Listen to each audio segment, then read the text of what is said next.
গত 2 মাসে এনসিসি থানা সংলগ্ন এলাকায় একের পর এক চুরির ঘটনা ঘটায় স্থানীয় বাসিন্দাদের মধ্যে যথেষ্ট আতঙ্ক তৈরি হয়েছিল। তবে অবশেষে স্বস্তির খবর। এনসিসি থানার পুলিশ এক বিশেষ অভিযানে চুরি যাওয়া স্বর্ণালংকার, mobile phone, gas cylinder, scooty এবং মোটর বাইক উদ্ধার করতে সক্ষম হয়। রবিবার এক প্রেস ব্রিফিংয়ে পশ্চিম ত্রিপুরা পুলিশ সুপার নমিত পাঠক বিস্তারিত তথ্য সংবাদ মাধ্যমের সামনে তুলে ধরেন। পুলিশ সুপার জানান, এই ঘটনায় লিখিতভাবে 2টি অভিযোগ দায়ের করা হয়েছিল এবং পাশাপাশি কয়েকটি মিসিং কমপ্লেনও ছিল।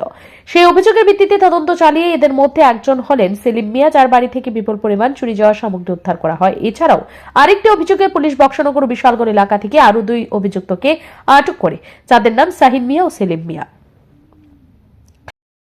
ये एक मैत्री साहपाल कंप्लेनेंट हैं, उनके घर में थेफ्ट हुआ था। तो उस पर एक स्पेसिफिक केस रजिस्टर हुआ था 49 नंबर NCCPS का। तो इसमें 1/8 को 2 व्यक्तियों को, एक व्यक्ति को हमने पकड़ा है जो सलीम मियाँ उसका नाम है, और ये भाटी अभयनगर का ही रहने वाला है। और इसको अरेस्ट करने के बाद इसके घर से जो स्टोलन ज्वेलरी थी उसकी रिकवरी हुई थी। अभी लर्नेड कोर्ट के जो आदेश पे अब हम ये रिलीज़ करेंगे, ये जो ज्वेलरी है, ये जो ओनर है उनको वापस करेंगे। ये आदमी अभी जो सलीम मियाँ है, तो इसके घर से काफ़ी रिकवरी हुई है ज्वेलरी की, और अभी ये प्रेजेंटली जुडिशल कस्टडी में है।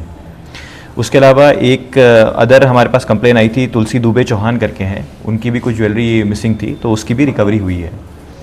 अपार्ट फ्रॉम दैट एक स्पेसिफिक केस है 50/25 NCCPS का ही, उसमें एक बजाज पल्सर बाइक जो है उसका थेफ्ट हुआ था, उसकी भी हमने रिकवरी करी है। OC NCCPS और OC GB जो है अभयनगर TOP, इन सब का जो है बहुत बड़ा योगदान है इसमें रिकवरी कराने में।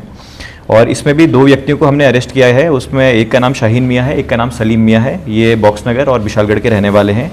3 तारीख को इनको अरेस्ट किया गया था। ये अभी जो है जुडिशल कस्टडी में है ये लोग भी। उसके अलावा एक कंप्लेन और हमारे पास आई थी, एक स्कूटी जो है GB से मिसिंग थी, तो उसमें एक सत्यजीत भौमिक हैं, उनकी एक स्कूटी मिसिंग थी, उसकी भी हमने रिकवरी करी है, वो एयरपोर्ट के पास बरामद की गई है। और उसके अलावा 2 सिलेंडर भी एक जो है हमने रिकवरी करी है। तो आज ये जो है हम जो ओनर है उनको ये हैंड ओवर करेंगे। তদন্তে পুলিশ উদ্ধার করে স্বর্ণালংকার, রান্নার সিলিন্ডার, স্কুটি, মোটর বাইক, অন্যান্য সামগ্রী। উদ্ধার হওয়া স্বর্ণালংকারের মূল্য প্রায় 5 লক্ষ টাকা হবে বলে জানিয়েছে পুলিশ সুপার। ইতিমধ্যে উদ্ধার হওয়া সামগ্রী প্রকৃত মালিকদের হাতে তুলে দেওয়া হয়েছে। আইন বিশেষজ্ঞদের মতে এই ধরনের অপরাধ ভারতীয় দণ্ডবিধির বিভিন্ন ধারায় শাস্তিযোগ্য। এই মামলায় ধৃতদের বিরুদ্ধে মামলা রুজু হয়েছে। আদালতের নির্দেশে তাদের পুলিশি হেফাজত ও পরবর্তী বিচার প্রক্রিয়ায় নেওয়া হবে। ব্যুরো রিপোর্ট, ঋদ্ধি নেটওয়ার্ক।